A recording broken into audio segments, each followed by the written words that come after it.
Greetings and welcome back to this next installment of Bible Topics that make you say, hmm. And I'm Robin Sweet Ransom, and I'm so glad that you elected to join me today. And I'm going to start a series with you talking about something that maybe you've never even thought about before. And bear with me as I'm playing around with this stupid Zoom. It has just changed its functionality where I can't trust that it's recording when I need it to record. So thank you for your patience.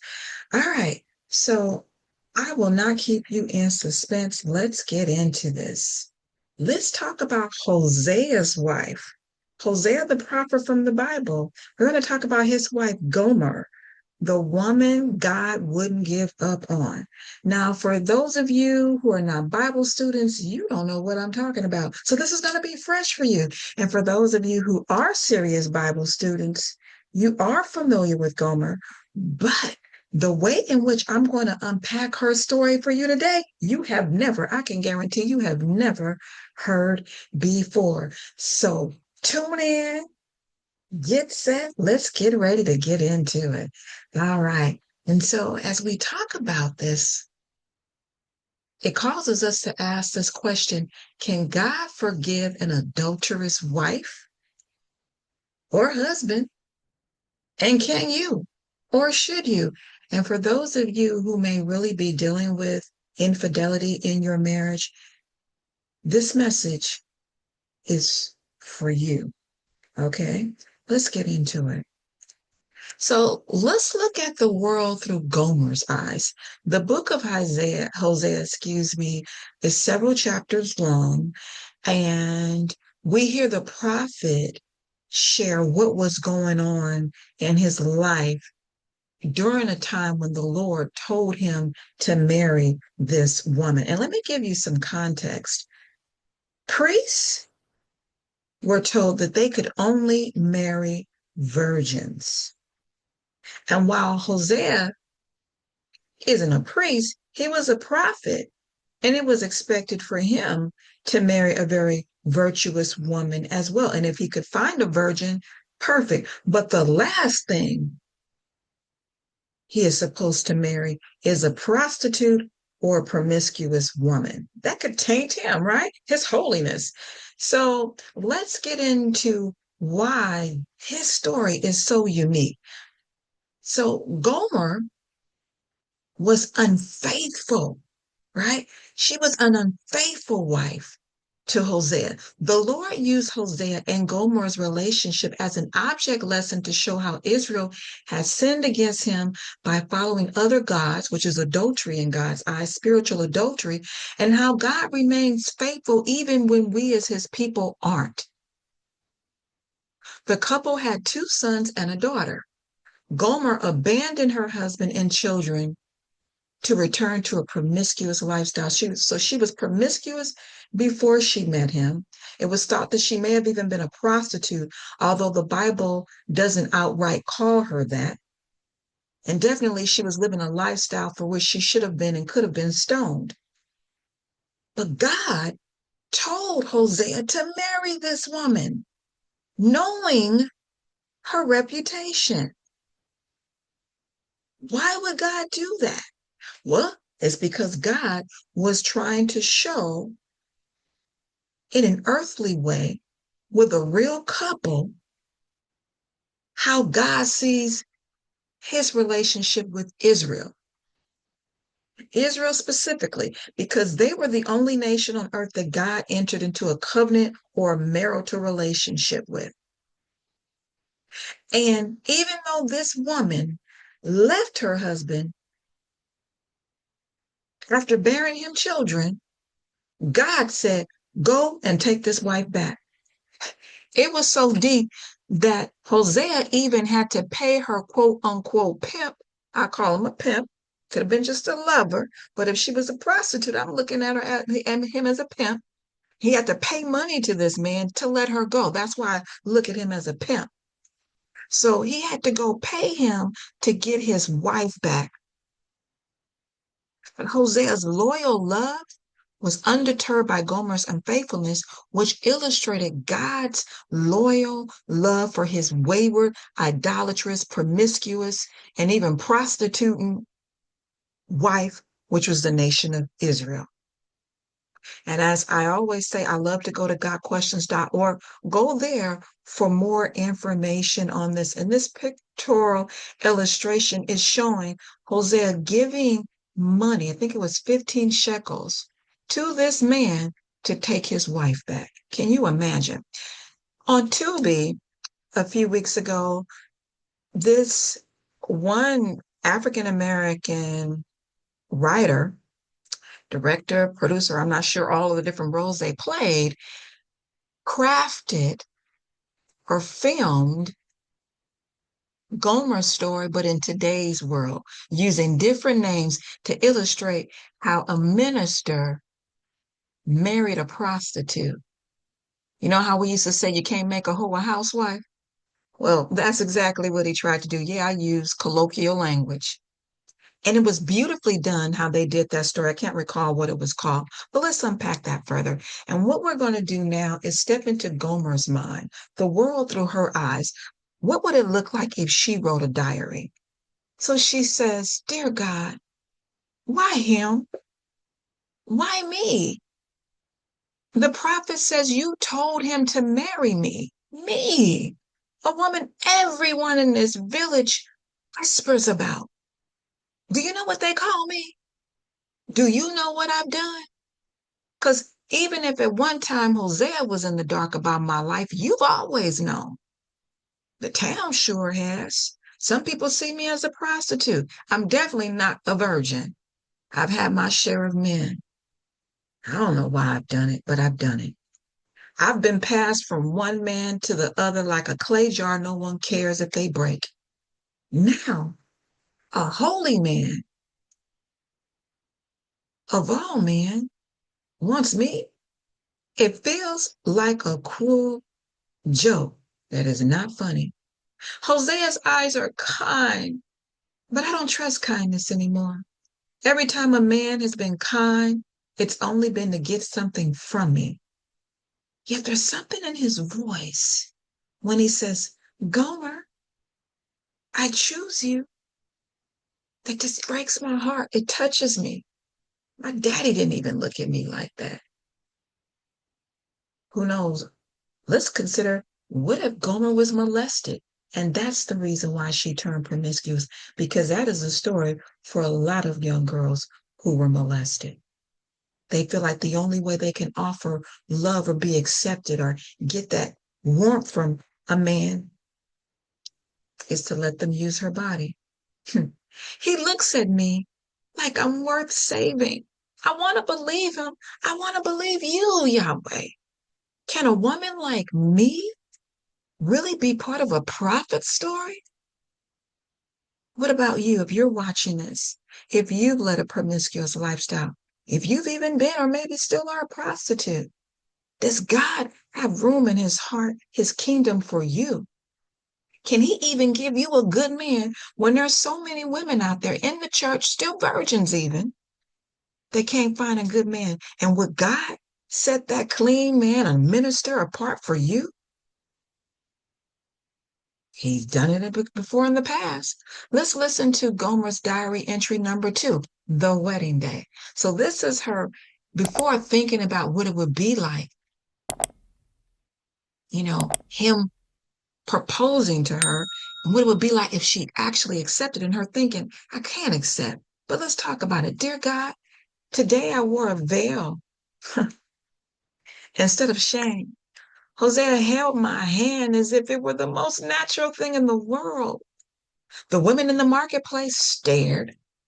They shook their heads, and some pitied him and said, Does he know who he's messing with? Part of me wanted to run.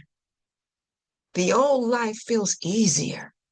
No expectations, no love to disappoint. A lot of people said I would never amount to anything, and I'm living up to that. Yet Hosea smiled at me and said, Welcome home, my bride. Home. I have never had one before. Is that you? And so these diary entries are not coming from gotquestions.org, as you can imagine. It's coming from my AI friend that I have nicknamed Charisma, because charisma comes from the gift, the Greek word, which means gift. And God has given me the gift of AI, and I choose to use it as a tool to build the kingdom. So he is the one, or it is the one that came up with this diary. Look at her at her wedding, on her wedding day. He's smiling, so happy to have her. And she said, like, are you sure you know what you're getting into? And you got people in the background frowned up thinking, what in the world is going on? He's a prophet. Shouldn't he know better? Shouldn't he be able to foretell the future that this is not going to go well? Here's Gomer's diary entry number 3, when she leaves. So some time has gone past since the wedding. Dear God, I knew it wasn't going to work. I knew it was too good to be true. He left me. No, that's not what she said. She said, I left my husband and my babies. I don't even know why. Hosea gave me love I didn't deserve, but I felt like a stranger in my own life. I felt my children deserved better than me. What could I give them, especially my baby girl? I'm not a good role model. Maybe I thought if I left first, I couldn't be rejected later. I'm back in the shadows, back where I started. Except now the darkness feels heavier because I've tasted the light. Does Hosea and my children hate me now that I've left? Lord, do you? If he comes looking for me again, I don't know if I'll be able to face him. Hell, this man I'm with, this pimp, he don't call himself my pimp, but he wants me to call him daddy while using me to pleasure other people and taking my money. So he's a pimp. He's not a good man. But you know what? He's all I deserve. Look at this picture. I can remember Hosea screaming for me, where are you going? I love you. Where are you going? And I'm just determined to get out of there. What a sad day. But I don't deserve better. Let's go into the book of Hosea. So we've read the diary. Let's listen to Hosea. Chapter 1, starting in verse 2, it says, when the Lord first spoke to Hosea, he said this to him, go and marry a promiscuous wife and have children of promiscuity. For the land is committing blatant acts of promiscuity by abandoning the Lord, the land meaning Israel. So he went and married Gomer, daughter of Diblaim. And we don't know if he argued with the Lord about it, but we do know he did what the Lord said. Would you have? And she conceived and bore him a son. Then the Lord said to him, name him Jezreel. For in a little while I will bring the bloodshed of Jezreel on the house of Jehu and put an end to the kingdom of the house of Israel. And then his wife Gomer conceived again and gave birth to a daughter. And the Lord said to him, notice God is naming these children, name her No Compassion. Another translation says, Unloved, without mercy. For I will no longer have compassion on the house of Israel. I will certainly take them away. After Gomer had weaned no compassion, she conceived and gave birth to a son. Then the Lord said, name him not my people, for you are not my people, and I will not be your God. Some scholars believe that this child was not Hosea's child, and it's unknown as who the father was. And that's the reason why God told him to name this child not my people. In other words, a bastard. Now let's unpack this. Hosea married this woman whom he knew, because God told him, has led a life of promiscuity. And you're going to have children of promiscuity, which tells me you're going to be doubtful on their parentage. At least for sure, that last one, there's doubt. The other two, perhaps as well. I mean, after all, he called the daughter No Compassion. And in other versions, No Love. And Hosea did this because God was trying to prove a point. So for the Israelites who were watching Hosea's life, and pitying him for what he was going through, one day they were going to read his Bible, the Bible and his scrolls that were going to say, hey, I did all this and you ridiculed me for, but this is the Lord's relationship with the nation of Israel. You are the promiscuous wife. You are the prostitute. And God is the faithful husband, as I am in my own story. And he keeps taking us back, Israel back over and over and over again. Even though we continue to commit adultery, we continue to worship false gods and even give up our children to these false gods, even to the point of death. Yet the Lord is still there ready to take us back. So while you're poo-pooing me, this is actually our lives being played out as a play for you all to see and even make fun of. Now let's bring it back to current day. If you are a part of the church, you are in a covenant relationship with the Lord. But every time you go back and play in the world, you go and have sex with people to whom you're not married, having children outside of wedlock, you are behaving just like Gomer. But like that woman in Israel, God doesn't want to give up on you. Let's continue. Hosea 3:1 says, Then the Lord said to me, Go again, show love to a woman who is loved by another man and is an adulteress. Just as the Lord loves the Israelites, though they turn to other gods and love raisin cakes. So I bought, not brought, I bought her for 15 shekels of silver and 5 bushels of barley. I don't know what that would be worth in today's money and what it was worth then. But I know the price of a slave, they used to say, was 30 pieces of silver. So what he paid was half the price of a slave, it appears, if you look at it that way. I said to her, depending on what time it was, in the Bible, because, there is such thing as inflation. So, for example, like $15 today is worth less than it was 15 years ago, for example. So anyway, moving on, verse 3. I said to her, You must live with me many days. He didn't say for the rest of your days. He just said many days. Don't be promiscuous or belong to any man. I've paid for you. You mean something to me. And I will act the same way towards you. I will be faithful to you. You need to be faithful to me. And let's pick up in chapter 4 of Hosea, verse 1. Come, let us return to the Lord, for he has torn us and he will heal us. He has wounded us, the Israel we're talking about, and he will bind up our wounds. He will revive us after 2 days. And on the third day, he will raise us up so we can live in his presence. Let us strive to know the Lord. His appearance is as sure as the dawn. He will come to us like the rain, like the spring showers that water the land. The woman God wouldn't give up on. Gomer was a picture of all of us. Do you like what you see? It's easy to look at Israel and see how they kept breaking God's heart.